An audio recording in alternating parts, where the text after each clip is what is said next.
그 누구라도 나를 사랑하게 만들 수 있다. 이런 마법과 같은 화술. 지금 문제가 뭐야? 그렇게도 어떻게든지 팔긴 팔아야 한다면 어떻게 할 거냐 묻잖아요. 그때 요 내용이 나옵니다. 제가 극과 극은 통한다. 사기꾼도 정점에 달하니까 돌을 터득하는구나. 야, 얘네들은 찐이다. 내가 그 인터뷰를 보면서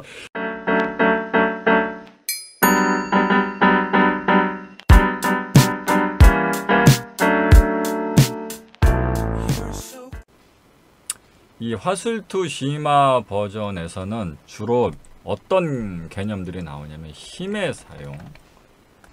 사람들은 이 화술의 힘이 어떤 말발에 있다, 멘트에 있다, 이렇게 생각하는 사람들이 많은데, 화술의 진정한 힘은 방향성에 있습니다.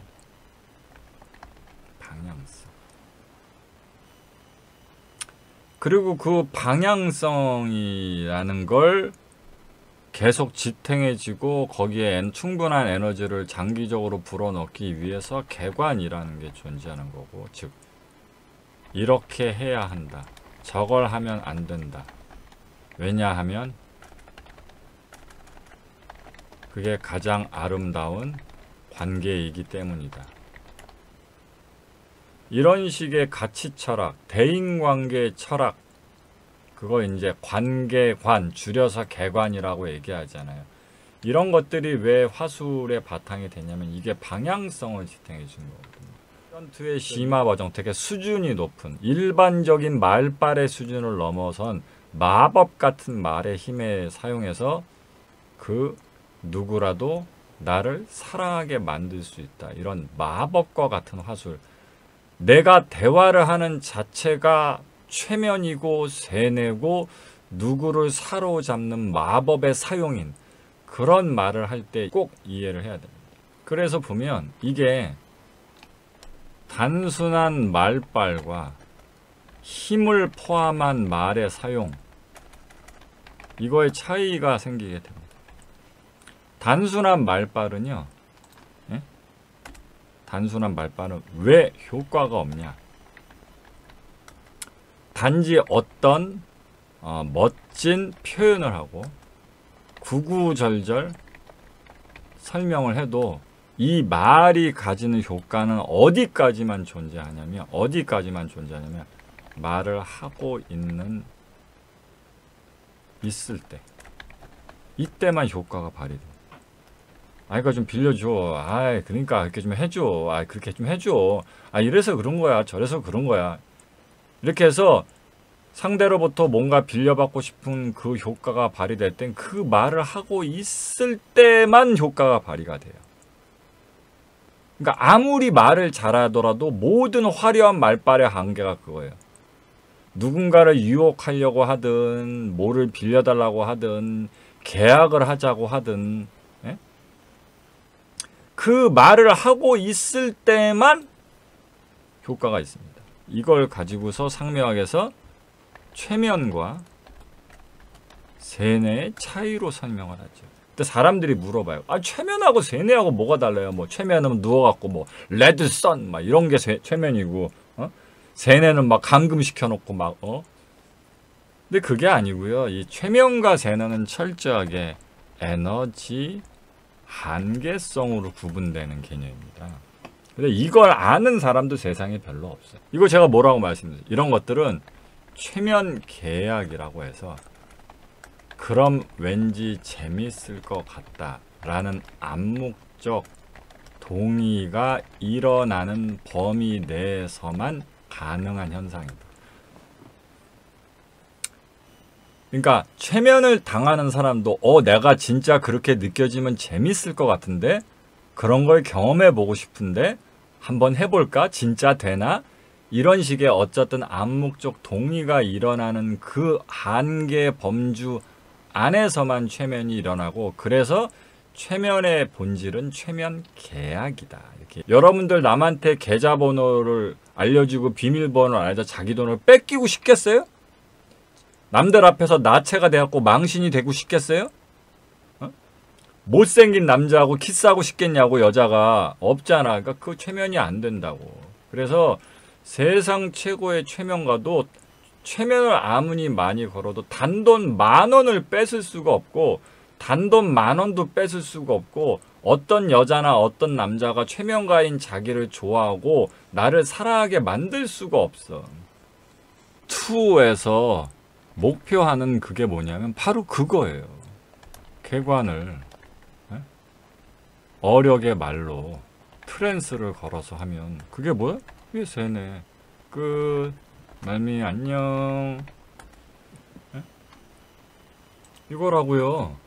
객관을 어력이 포함된 말로 해서 트랜스를 섞어서 결국 어력을 사용해 어력을 말해서 트랜스를 이렇게 해서 틈을 벌린 후 거기에 개간을 프로그램 다운로딩 시키면 그게 세뇌다 이렇게 얘기하는 거예요. 어제 배운 게 그거라고요. 그때 제가 이 최면하고 세뇌하고의 차이를 제가 지금 설명 중인 거예요. 이걸 이해를 해야지 세뇌를 쓸 수가 있겠죠. 이건 철저하게 뭐 누워갖고 힘을 빼라 이렇게 하는 거냐 사상개조를 하는 거냐 이런 식의 차이가 아니라 에너지적 한계성 에너지 한계성의 차이로 이게 설명이 되어지는 것들이다. 이게 무슨 뜻이냐, 이게 상묘학에서 경향성 할 때도 항상 나오는 건데, 당신이 축구공을 발로 뻥 차면 공이 또르르 하고 굴러갑니다. 근데 얼마만큼만 굴러가? 당신이 한번 찬 에너지가 투입되었을 때 그만큼만 굴러가요. 그렇죠. 근데 이걸 뭐라고 부른다? 이게 최면입니다. 이게 최면이에요. 그 사람 옆에서, 그러니까 최면이라는 건 굳이 여러분들이 뭐 눕혀놓고 뭐 힘을 빼라, 눈을 감아라 이런 것만 최면이 아니라 여러분들이 일반적으로 얘기하는 것도 사실은 최면의 한계성에 갇힌 대화인 거예요. 무슨 뜻이냐? 오빠 어떻게 생각하냐? 얘기해봐. 오빠 어떻게 생각해? 아, 나는 너 괜찮은 것 같은데 오빠도 뭐 이성적으로 어떻게 생각하냐? 너 지금 남자친구도 없잖아. 그리고 오빠 너 괜찮다고 그랬잖아. 한번 생각해봐. 오빠 사귀어보자. 오빠 잘해줄게. 이런 식으로 여러분들이 얘기하고 있다면 그게 어떻게 생각하면 최면적 한계 대화를 하고 계신 거예요. 왜냐하면 그 말의 효과는 그 여자 후배를 앞에 놓고 그렇게 이렇게 작업 걸면서 이렇게 나랑 사귀자 이렇게 찝쩍거릴 때 그 순간에만 그 말의 효과가 있는 거예요. 싫어 오빠 저리가. 이해되셨죠? 공을 한번 빵 차서 공이 또르르 굴러가다가 당연히 멈추지 않아요. 무한정 계속 굴러가지 않잖아요. 이걸 아셔야 돼요.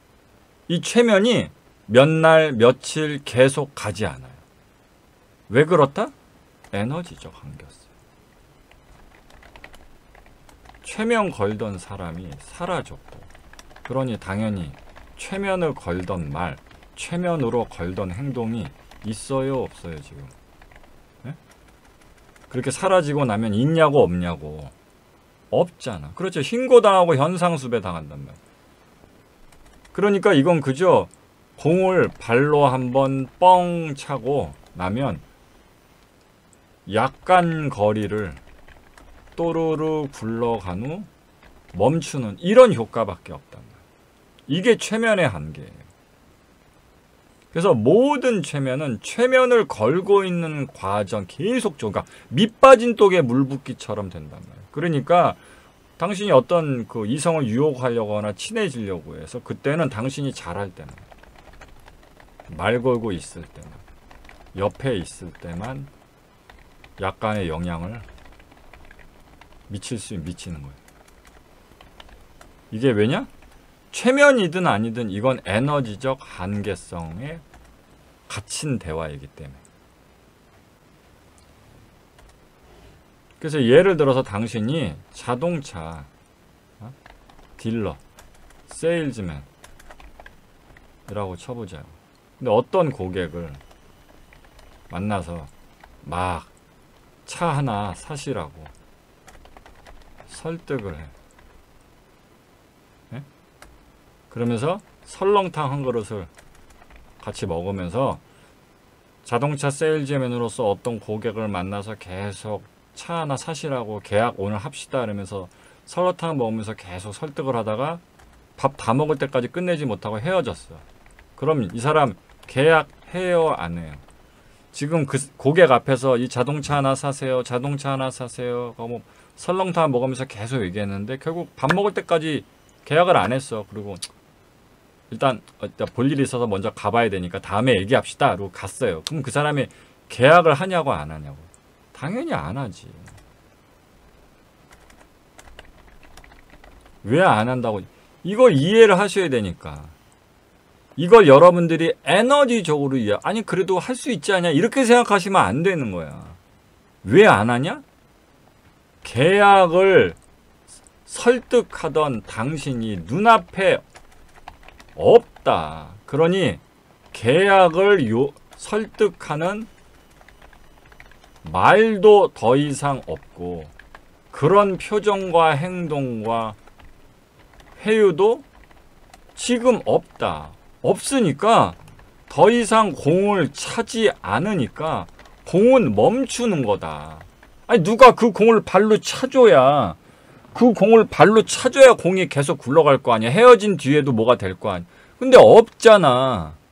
그쵸? 계약을 계속 푸시하는 에너지가 없기 때문에 계약은 안 되는 거예요. 근데 이게 최면이라고. 이게 최면의 한계고 이게 일반 대화의 한계야. 일반 대화의 한계라고. 결국 일반 대화도 넓은 관점에서 보면 최면 대화를 하고 있는 거야. 아, 그래 가자. 괜찮잖아. 그래, 한번 생각해봐. 너도 거기 그런 거 좋아한다 그랬잖아. 한번 같이 가자. 1박 2일이야. 아, 괜찮을 거야. 이렇게 얘기하는 자체가 사실은 되지도 않는 어설픈 최면의 대화라고. 근데 그러니까 그 고객과 만나서 계약의 얘기를 꺼내지 않고 있을 때는 고객은 계약을 안 할 수밖에 없잖아요. 이게 최면인데, 근데 세뇌는 그래도 계약이 돼. 계약의 작동이 일어나. 황당하죠? 아니, 없어도. 고객을 안 만나도 고객에게 계약 이야기를 안 꺼내도 이게 작동이 일어나. 세뇌는 어떻게 하면 될까요? 맞춰보세요. 어떻게 하면? 그거라고. 점점점점이 선으로 이어지면서 끝없이 이 방향성을 가리키게 되면 이게 힘이다.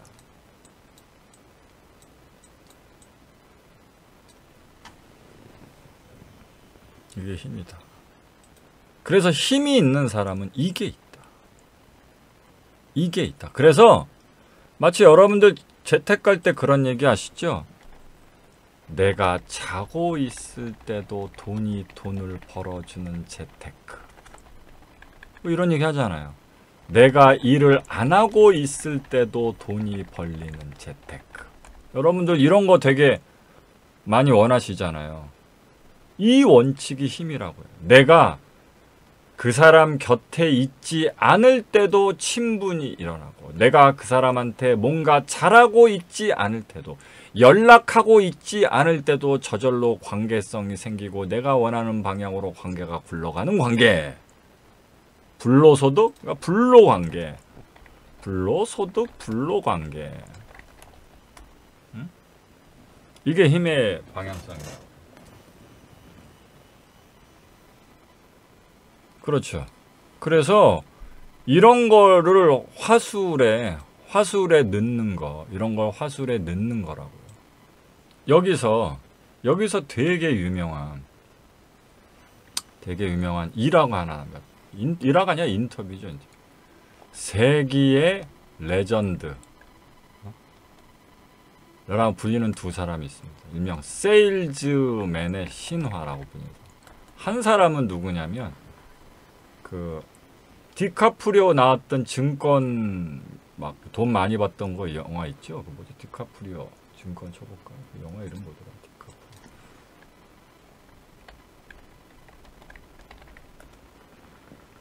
디카프리오. 여기 있다 이거. 더 울프 오브 월 스트리트.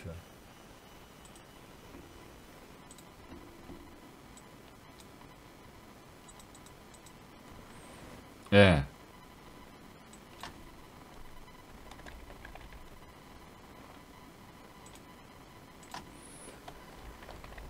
이 더 울프 오브 월 스트리트가 사실은 실제 실화를 토대로 한 실화, 이 실제 주인공이 있잖아요. 실화를 토대로 한 거잖아요.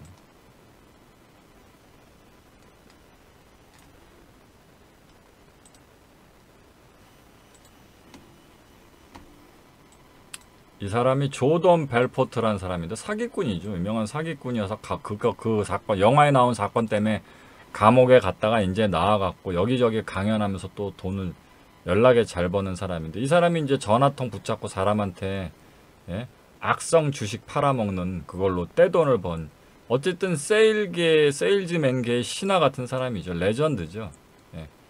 유튜브에 찾아보면 이 사람하고, 이 사람은 과거에 세일즈맨의 레전드, 주둥아리 하나 갖고 모든 고객에게 물건을 다 팔았던 과거의 레전드고, 또 현재 레전드인 세일즈맨 유명한 또 엄청 부자인 사람이 있어요. 이 두 사람이 대담 인터뷰를 나누는 유튜브 영상이 있습니다. 찾아보면 조던 벨포트, 그래서 뭐 이렇게 해서 인터뷰 이렇게 찾아보고 그러면 그 상대방 사람도 나올 거예요. 이 사람 그 조던 벨포트하고 똑같이 또 세계 레전드라고 불리는 상대 세일즈맨하고 이런저런 자기의 관점을 토론하고 인터뷰하는 내용 중에서 되게 재밌는 내용이 하나 나옵니다. 이 사람이 상대방한테, 이 울프 오브 더 스트리트의 주인공인 조던 벨포트가 상대방한테 이런 퀴즈 문제를 냅니다. 어떤 사람에게 물건을 팔려고 하는데, 그때 상대방이 전혀 구매 의사가 없다면 그럴 땐 어떻게 할 거냐, 이런 식의 질문을 던집니다. 그죠? 둘이 거장들끼리 얘기할 때 되게 진짜, 이 사람들은 찐이다, 사기꾼이긴 하지만 이 마공도 정점에 이르면 무협지에선 정파의 고수와 똑같다는 것처럼 사기도 정점을 찍으면 도를 터득하는구나, 이 내용이 거기 나와요. 그래서 이 사람이, 이 사기꾼이 상대방 사기꾼한테, 어떤 사람한테, 어떤 고객한테 가서 내가 어떤 물건을 무조건 팔려고 드는데 이 사람이 구매 의사가 없대. 그럴 땐 어떻게 할 거냐 물었을 때 이 상대방 대답이 진짜 죽입니다. 진짜. 지금 문제가 뭐야? 그렇게도 어떻게든지 팔긴 팔아야 한다면 어떻게 할 거냐 묻잖아요. 그때 요 내용이 나옵니다. 제가 상명에서 얘기하는 이 대화의 테크닉이 거기에요. 정 프레임 그물 안에서 탈출시켜서 상대 프레임을 붕괴시키는 또 다른 관점의 대화로 상대의 논점을 흐리는 이런 식의 화법을 탈출 언어라고 합니다. 아주 레벨이 높은 사람들만 구사할 수 있는 거예요. 쉽게 얘기해서 이런 능력을 가진 사람은 어떤 세상의 과학, 사실, 논리를 갖고 몰아붙여도 그 몰아붙인 사람의 손이 연기를 잡은 손처럼 허무해집니다. 그렇죠. 정치인들, 소위 정치공학적 관점에서 화술을 잘 구사하는 언어의 마법사들만 쓰는 개념인데, 그 개념을 이 세기의 사기꾼 세일즈맨이 대답을 하죠. 대답 잘 들으세요. 당신들이 상상도 못하는 대답이 나옵니다. 어떤 손님한테 물건을 팔라는데 그 사람이 구매 의사가 없대. 죽어도 안 산대. 그럴 때 어떻게 팔 거야? 이 사람이 뭐라고 얘기했냐면, 구매 의사가 없다는 것도 정상적인 구매 단계의 일부입니다. 이렇게 얘기합니다. 잘 들어보세요. 어떤 사람이 안 산다니까요? 안 산다고 얘기하는 구매 의사가 없다는 것도 구매가 되는 과정 중에 앞초입일 뿐이다. 정상적인 구매 단계의 일부일 뿐이다. 이렇게 얘기해 버립니다. 어떻습니까? 엄청나지 않습니까? 그러니까 이 사람이 아니 그게 아니고요. 이 사람이 안 산다니까요. 그러니까 어떤 사람이 물건을 안 산다고 얘기하는 건 늘상 일어나는 결국은 구매하게 되는 과정, 정상적인 과정에 들어가 있는 단계라니까요. 이렇게 얘기합니다. 자, 이제 슬슬 거장들의 언어 화술 화법들이 나오죠. 어때 들어보니까 말 되죠. 말 되죠. 그렇죠. 구매 의사가 있기 전에 누구도 구매 의사가 없었으니까 말 되자. 그래서 이 얘기를 듣는 순간 야, 극과 극은 통한다. 사기꾼도 정점에 달하니까 돌을 터득하는구나. 야, 얘네들은 찐이다. 내가 그 인터뷰를 보면서 야, 얘네들은 진짜 찐이다. 박수. 박수가 절로 나. 야, 얘네들은 정말 찐이다. 그냥 사기꾼이 아니다. 이거 돌을 터득한 사람이다. 스님이다. 스님. 스님이다. 여기 당신에게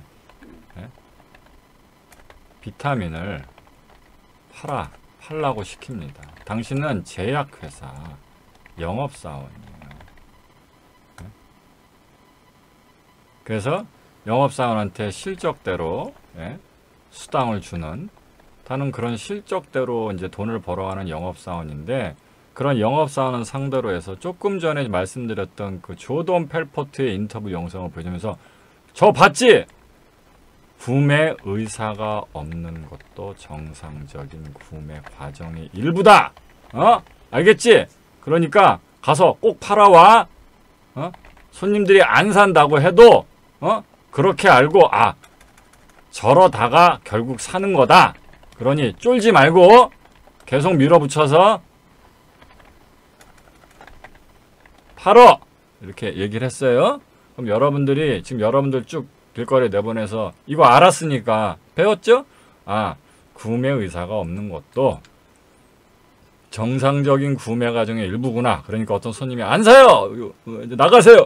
누가 잡상이 들여보냈어요. 불이 필요 없어요. 이렇게 얘기해도 그냥 정상적인 과정이니까 쫄지 말고 계속 밀어붙여서 팔자. 이거 여러분들이 알았어요? 이거 알고 여러분들이 길거리 나가면 나가서 가게 들어가고 사무실 찾아가서 비타민 좀 사세요 하고 권유할 수 있고, 거절당해도 멘탈 안 나가고 안 쫄 수 있냐 생각해보자.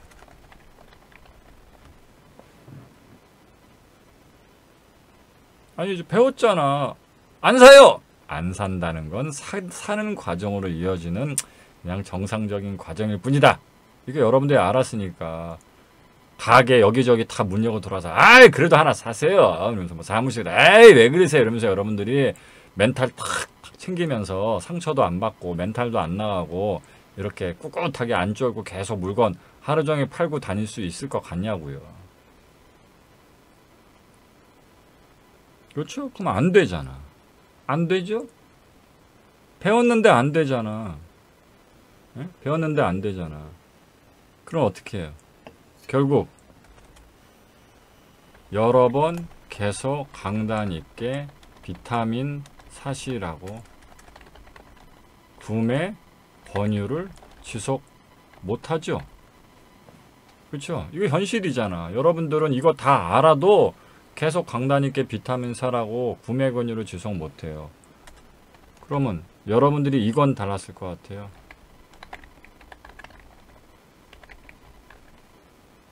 이건 여러분들이 그렇게 했을 것 같아요? 응?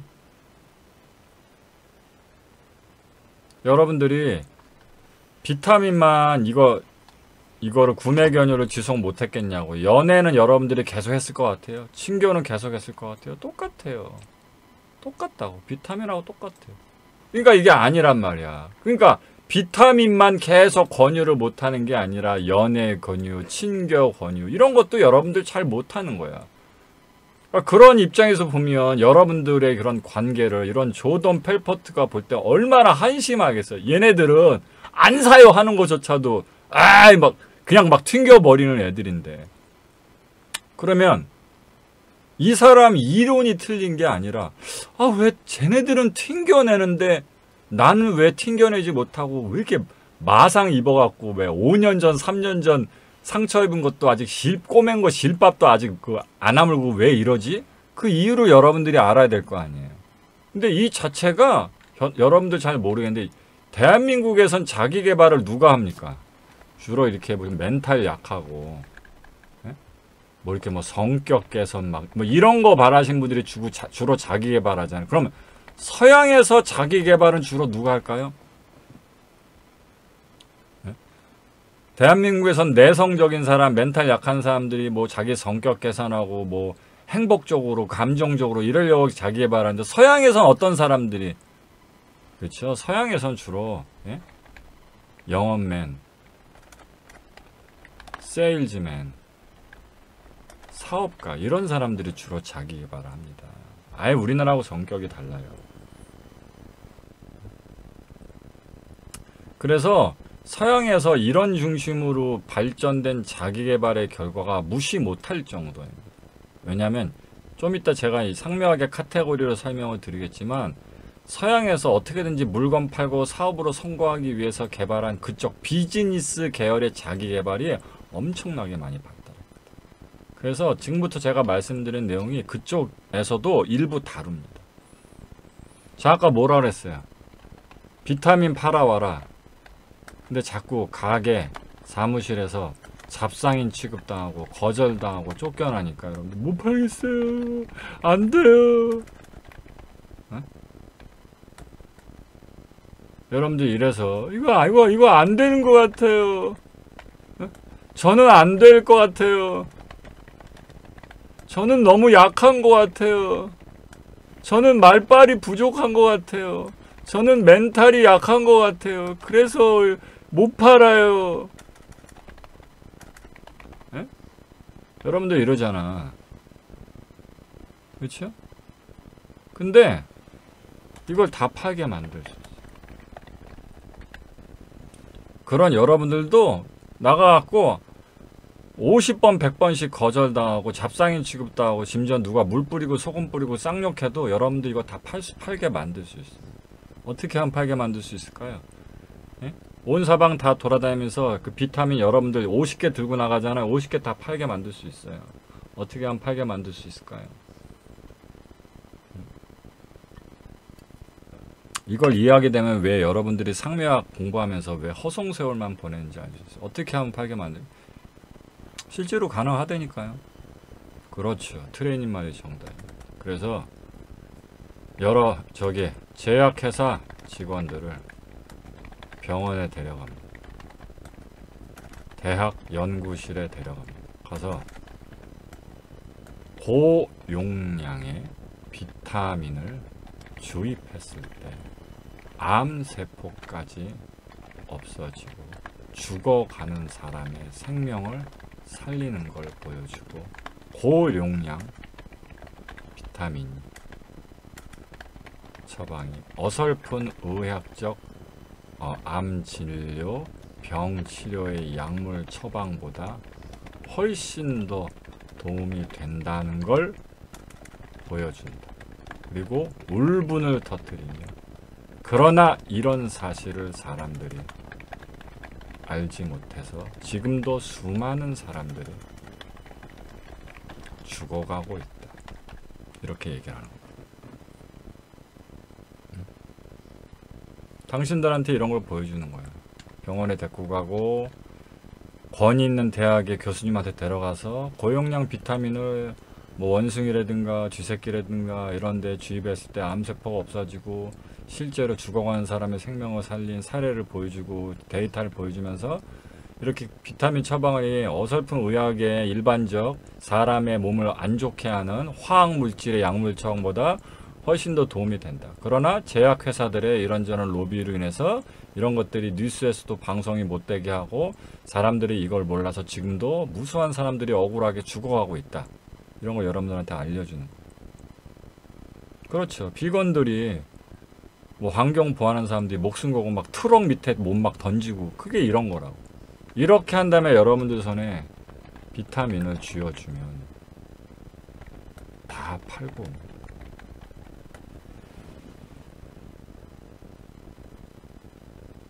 왜? 점점점점점이 선으로 이어지는 개미의 힘을 가지게 되니까. 이해하셨죠? 그런데 여기까지 이해하셨어요? 이러면 다 팝니다. 근데 보셨어요? 위에 제가 이 비타민, 고용량 비타민으로 죽어가는 사람을 살릴 수 있다는 거 얘기하면 여러분들 다 팔고 온다고 했죠. 근데 파는 물건이 다른 거야. 파는 물건이다. 파는 물건이 뭐다? 이걸 파는 거야. 파는 물건이 이렇게 바뀌면 어떻게 돼? 응? 이 힘이 생겨? 이 힘이 생기냐고요. 이게 아까 제약해서 치자면은 되지도 않는 허접 건강식품을 눈탱이 쳐서 노인들한테 속여서 파는 것 같잖아. 안 그래요? 보세요. 오빠랑 사귀자. 오빠 진짜 좋은 사람이니까. 오빠 나 정말 좋은 여자야. 오빠 나하고 사귀어보자. 이게 왜 여러분들이 이게 안 되냐? 당신이 파는 상품이 죽어가나 암 환자를 살릴 수 있는 그런 제약제품처럼 느껴지는 게 아니고 되지도 않는 뒷골목에서 만난 싼마이 건강식품 노인들 눈탱이 쳐갖고 사기쳐서 파는 것 같단 말이야. 그죠? 그죠? 허위 매물. 그렇죠? 허위 매물. 응? 허위 매물을 파는 것 같단 말이야. 똑같은 거라도 나랑 사귀자. 나랑 친해지자. 이 짓을 해버리면 안 된다. 그래서 상묘하게 말하는 거야. 너의 말빨이 부족했던 게 네가 말을 통해 설득하고 팔려 했던 상품이 문제다. 이해하셨습니까? 여러분들이 말을 못해서 당신을 못 판 게 아니고요. 당신이 말을 통해서 설득하고 팔려 했던 그 상품이 문제야. 그러니까 반대로 생각하면 오빠랑 사귀자, 나랑 사귀자라고 이걸 그런 식으로 강단 있게 하려면 내가 상대에게 선물처럼, 축복처럼, 치료약처럼 느껴져야 나를 팔 수가 있는 거예요. 고마워서 죽여야겠다고?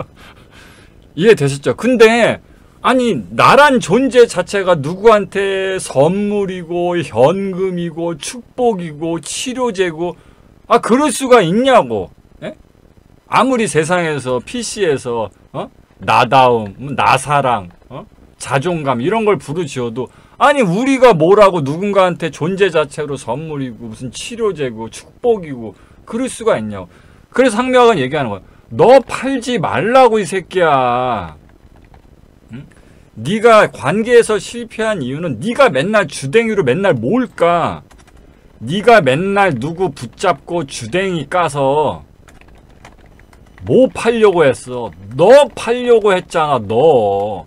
심지어는 행복도 아니고 네 무슨 힘든 이야기 난 뭐가 좋고 뭐가 싫고 뭐가 빡쳤고 뭐가 꿈이고 아니 너 따위조차도 선물이 아닌데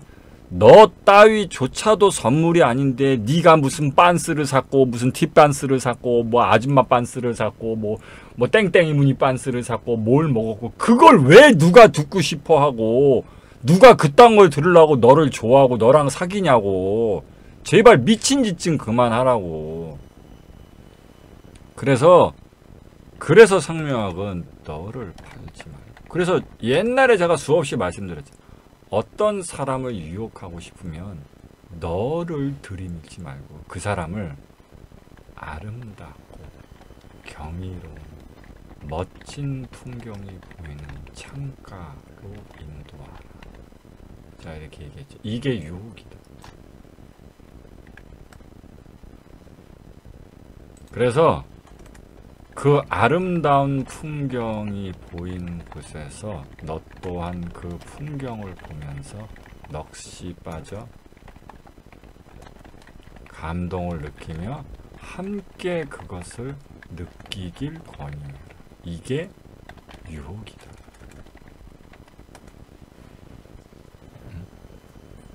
그렇죠. 나를 버리고 아름다운 스토리를 팔아라.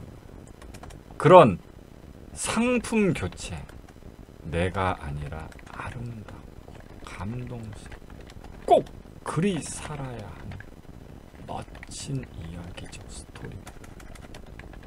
이게 너의 상품이 돼야 된다. 그러면 이게 두 글자로 뭐예요? 개관이지. 그게 개관이죠. 이 개관을 팔 땐 고용량 비타민을 쳐먹으라고 이 새끼야. 이걸 먹어야 산다고 라고 힘있게 이야기했어요. 수백 번, 수천 번 반복이 가능합니다.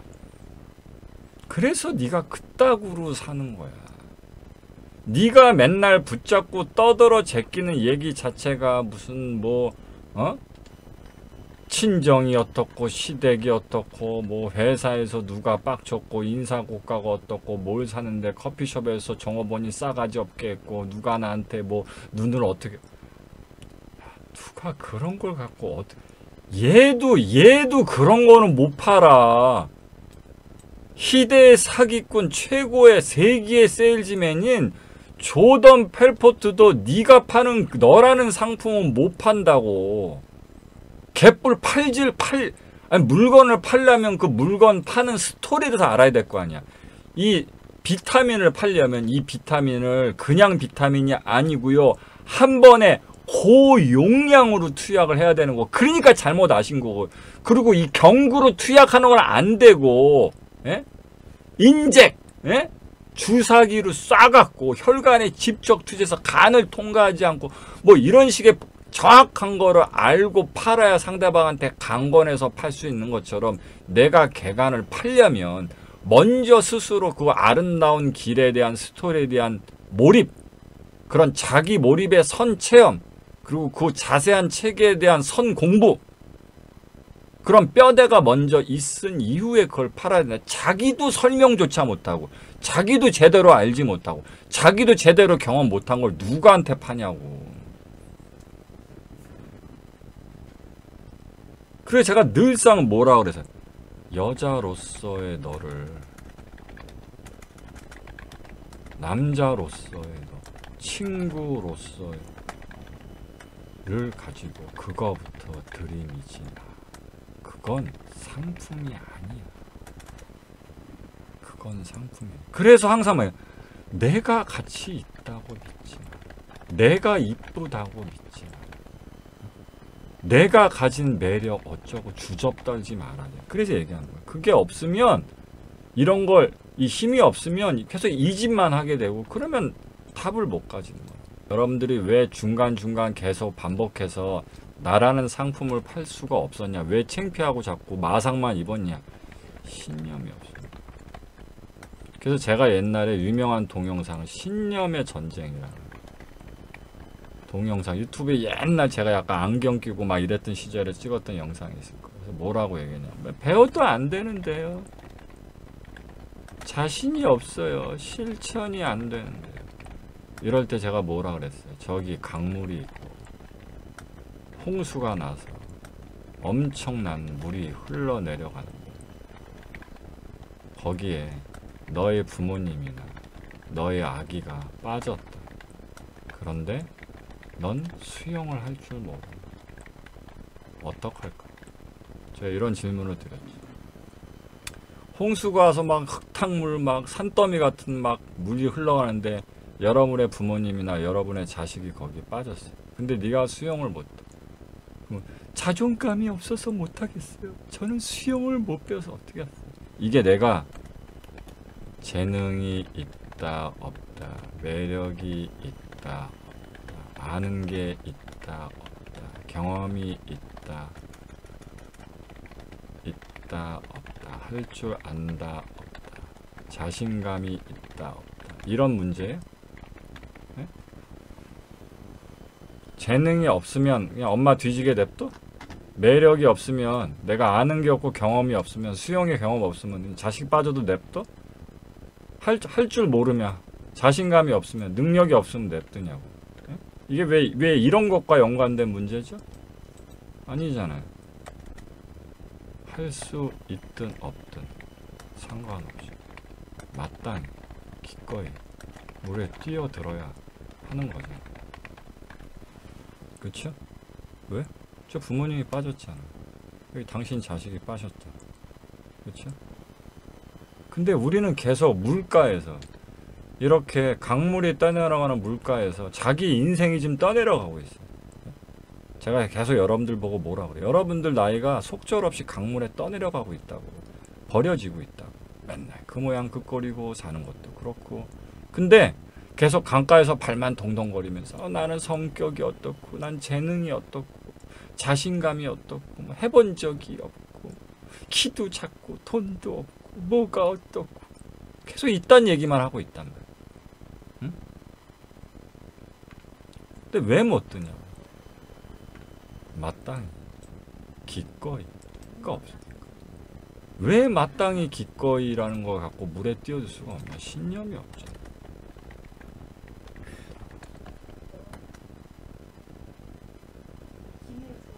내가 설령 실패해도, 내가 그거 할 수 없어도 불가능해.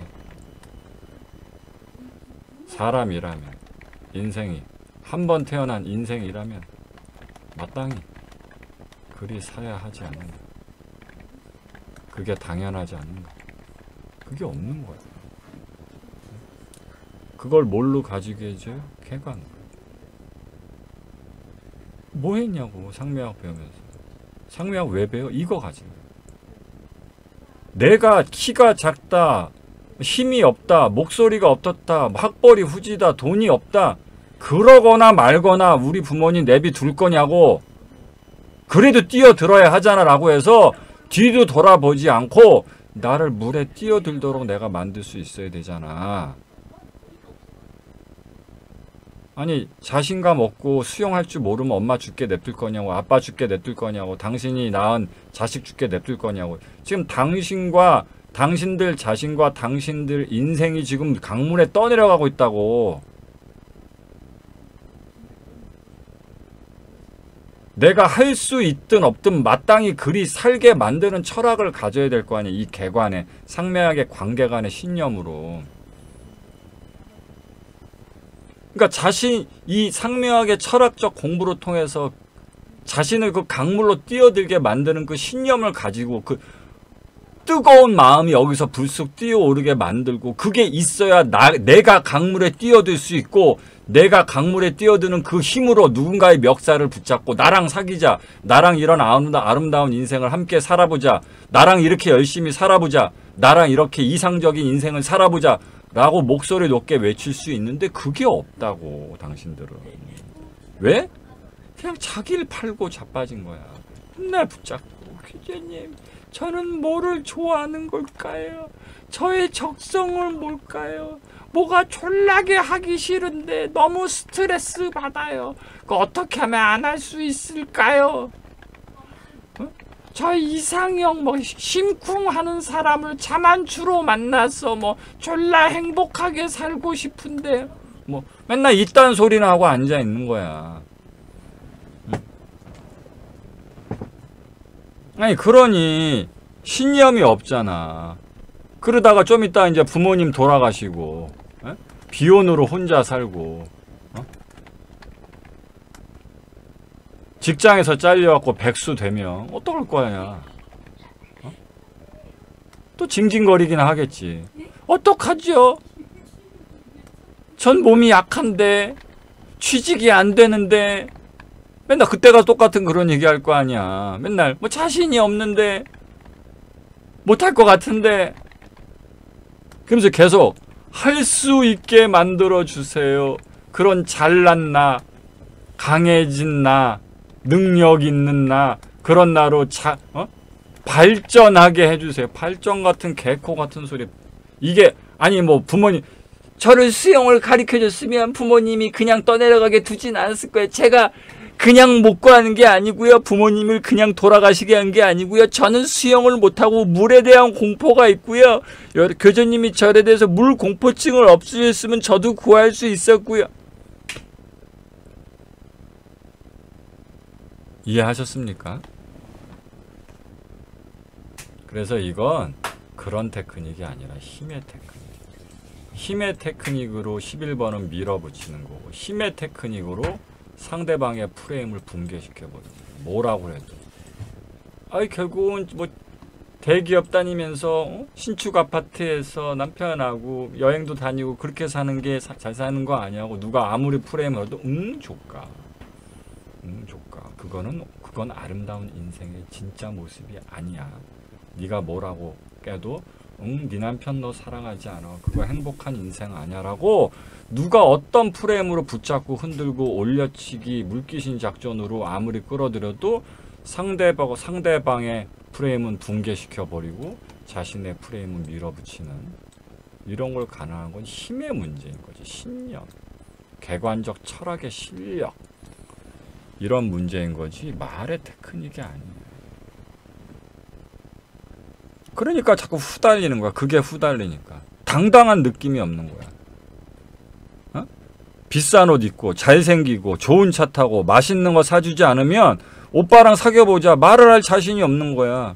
되게 이쁘고 몸매 섹시하고 나이 어리고 엄청 잘해주고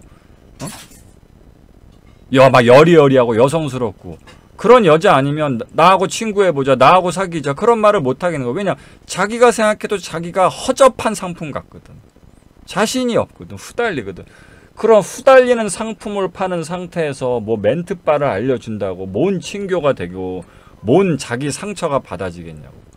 그러니까 맨날 누가 쪼려보고 말만 조금 좀 무시하고 조금만 불친절하게 해도 뭐 상처를 받고 푸대접을 받았네 무시를 했네 그럴 수가 있네 없네 상식적으로 말이 안 되네 멘탈이 너덜너덜한 거야. 그러니 SNS나 하나 할 수 있어. 누가 악플 하나 달고 뭐 못생겼다 뚱뚱하다 요 한 말만 해도 한 멘탈이 한 두 달은 붕괴되는데 그걸 어떻게 막아낼 거야. 멘탈이 너덜너덜한데. 그렇잖아요.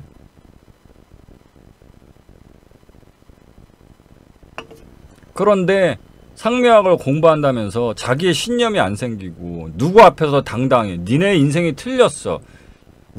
내가 공부하면서 살아가는 상묘학의 인생 이게 맞는 거야. 이게 진정한 인생이고 이렇게 사는 게 아름다운 거야.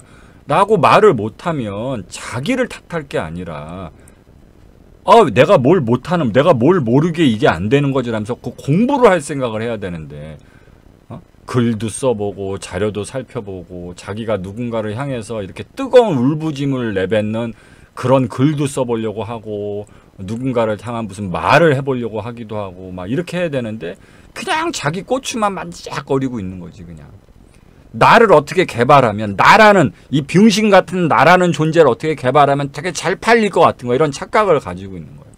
응? 아니 당신이라는 걸 막 엄청 만지작거리면 뭐 이런 상품이 되냐고. 이런 상품이 돼요?